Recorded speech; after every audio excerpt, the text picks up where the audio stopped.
We take a little drive today because real estate agents seem to think well when they're driving. Take a little drive and talk to you about some of the sales I've been involved in. I've been selling all my life. I don't know about you. Started selling when I was a kid. I sold donuts door to door. That was fun. The first time I sold cars was interesting. It was a zillion years ago. I sold cars at Herb Watson's Dodge City in Pacific Beach, California. Now, being a young kid in Pacific Beach, California had its benefits. What a wild time that was. But selling cars was awful. I sold for a TO operation. That meant that you get the people into a closing booth, you promise them absolutely everything in the world, the highest dollar for their car, no money for your car, and then you turn them over to a guy with a wax mustache, suede shoes, sunglasses, and a sharkskin suit known as the closer. And that is why they call it the TO operation. You turned it over. Well, anyway, I sold 6 cars in 2 weeks, got paid almost nothing. We'd take them out on a test track, run them around. One of the scariest things I did was the days of the push-button transmission, and you'd pull on the freeway there in San Diego, and you'd say, you heard the story about the little old lady that was in low gear, and you'd be in low gear on the freeway, and she doesn't want to take her eyes off the road, so she presses the button, and you put your finger on the reverse, and she hits the wrong button, and you watch these people start to be terrorized, and you push that button, and of course it goes into neutral, and they go, ah! And you say, another fine safety feature of the Dodge automobile. Man, talk about high pressure sales. And then shortly after that, I answered an ad in the paper for sales executive wanted. Well, that was certainly me. And I called up Bob. Bob said, you sound exactly like the kind I want. Meet me at the Cortez Hotel, downtown San Diego, 7:30 Saturday morning. Boy, that was early, but I'm going to be a sales executive. So I showed up, and there was probably 300-400 people there that also met Bob's exact criteria. We went into a large room, no coffee. Said, how many of you want to make a lot of money? Yeah. No. How many of you are excited? Yeah. How many want to make a lot of money? Yeah. How many wouldn't mind selling door to door? Well, that was awful. For those of you who have guts enough to try it, to make a lot of money and are really enthusiastic, come on in the other room, I've got coffee. Well, wanting a cup of coffee at 7:30 in the morning, I drifted in the other room with about half the people. The other half were older, probably too old to be walking and knocking doors. Or maybe they had done it before. The next thing he said was, how many want to make a lot of money? Yeah. How many don't mind knocking doors? Oh, yeah. No, you need to be excited. Yeah, well, I'm excited about knocking doors. How many would like to sell Rainbow Deluxe vacuum cleaners? I went, oh.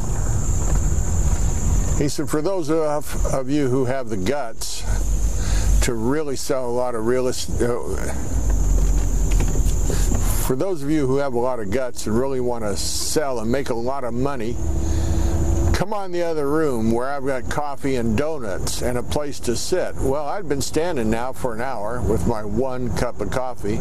I could certainly use a second cup of coffee, so I went in the other room and had a donut and a second cup of coffee, and he asked the same questions, and he finally said, how many of you have $250 to invest? Well, I didn't have it, but I know I could probably borrow it from my mom. So I got to go in the last and final room with about 30 people, where we were given a 6-page script, sales script to memorize.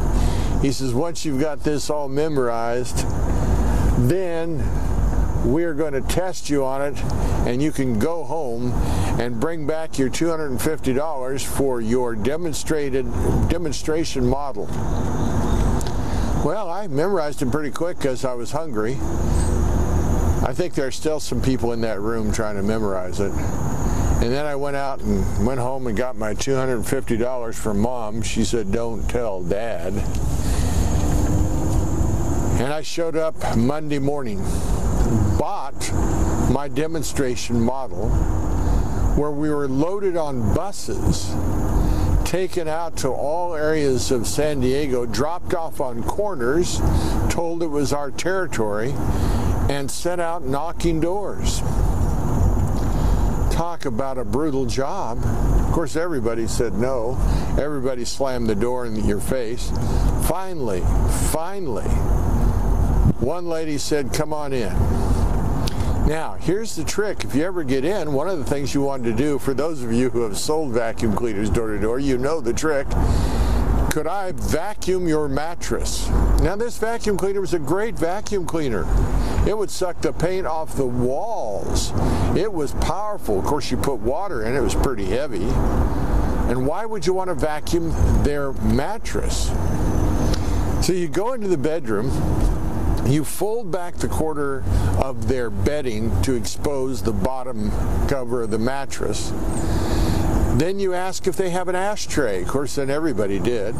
They bring you an ashtray, and out of your pocket, you pull a sales tool, which was a white handkerchief that they gave us that morning.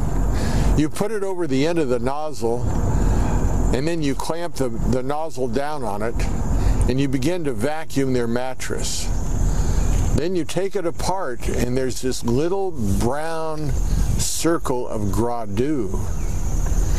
And they look at it, and you go, yes. And then you take the ashtray, and you flick the brown gras doux in the ashtray, and you pull out your other sales tool, which was a book of matches. And you use the book to scrape up the brown gras doux.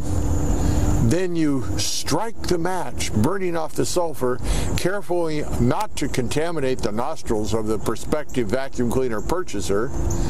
Then you light this gras doux and you hold it close to their nose. It goes, and you say, "What does it smell like?" And they go, "Meat." And you say, "That's right. Dead flesh on your mattress." Freak people out. Well, you go through a layer of skin every single day. Where do you think it goes? Into your shoes? It's on your mattress. So you freak people out. They buy the vacuum cleaner. Well, maybe. I did sell one to a really nice older lady who brought 3 of her friends, and the 3 people chipped in and bought the vacuum cleaner for 4 people for $500. You see, if I sold my demonstrator for $500, how much money do you think I made? That's right, $250. That was my commission. Amazing, isn't it? Then you go back to the bus, telling them you'll deliver their new vacuum cleaner the next day, and you take your demonstrator and you clean it up. You put it back in the box and deliver it to them the next day. And you know what I did? I told them there was a bonus going on, and they got half back on their vacuum cleaner, and I gave them the $250 that I had earned as a commission and the vacuum cleaner, and went home and never sold that way again.